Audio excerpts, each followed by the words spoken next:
খাদিজা এত অসুস্থ, মনে হয় যেন আল্লাহ তলব করে নিয়ে যাবেন। এমত অবস্থায় হযরত খাদিজাতুল কুবরা রাদিয়াল্লাহু তাআলা আনহা নবীজি বাসায় ছিলেন না। হযরত ফাতেমা ছোট্ট মেয়েটাকে ডাক দিয়া বলে, হে ফাতেমা এইদিকে আসো।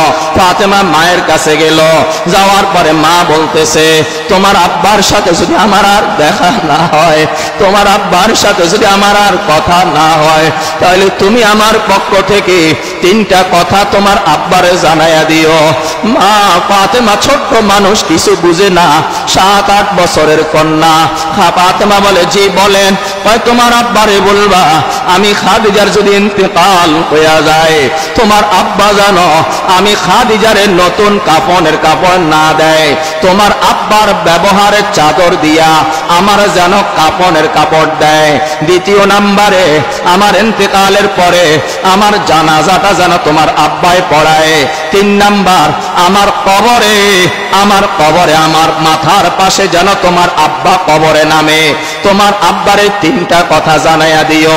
হযরত খাদিজার মনে মনে ধারণা হয়ে গেছে হয়তো নবীজি ঘরে ফিরা পর্যন্ত তার হায়াত নাও থাকতে পারে। এই জন্য মেয়েকে ডাইকা মনের কাকুতি মিনতির কথাগুলা মেয়েকে জানাইয়া দিল। প্রিয় নবীজি সাল্লাল্লাহু আলাইহি ওয়াসাল্লাম জোহরের নামাজের পরে যখন বাসায় ফিরল, দেখে ফাতেমা গুনগুন করে কান্দে।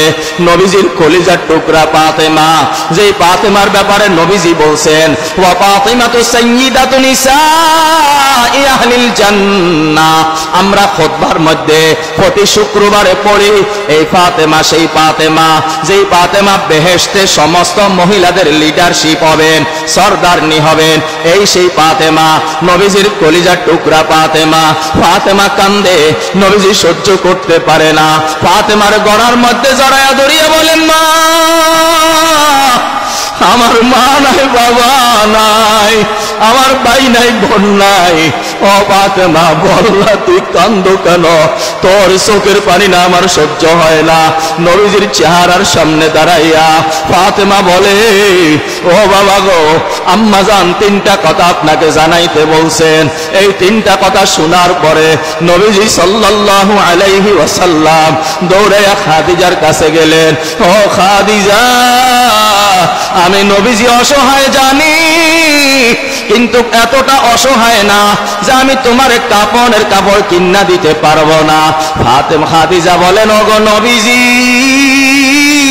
আমি আপনাকে অসহায় ভেবে এই কথা বলি নাই, আমি আপনাকে এই জন্য বলছি, আমি খাদিজা গুনাহগার মানুষ। আমি খাদিজা যদি কবরে যাই, ফেরেশতাদের প্রশ্নের জবাব যদি দিতে না পারি, আযাবের ফেরেশতারা যদি আমার কবরে আসে, আমি ফেরেশতাদেরকে দেখাইয়া বলবো আমারে শাস্তি দিতে চাও। জানোনি আমার ইউনিফর্মটা এটা কার কাপড়? তোমরা জানোনি এটা নবীজির কাপড়, এটা নবীজির ব্যবহারের চাদর। এই কাপড়ের মধ্যে কেমনে শাস্তি দিবা? ফেরেশতাদেরকে যেন আমি দেখাইতে পারি আমি কার লোক, আমি কার সঙ্গে ছিলাম, কার কাপড় লই আমি কবরে আসলাম। নবীজি সাল্লাল্লাহু আলাইহি ওয়াসাল্লাম কান্দেন, খাদিজাও কান্দেন, ফাতেমাও কান্দেন। কান্নার রোল ভেসে যায়, কান্নার রোল ভেসে যায়। কিছুক্ষণ পরে হযরত খাদিজার ইন্তেকাল হয়ে যায়। প্রিয় নবীজি সাল্লাল্লাহু আলাইহি ওয়াসাল্লাম খাদিজাকে নিজের চাদর দিয়া কাপড়ের কাপড় দিলেন।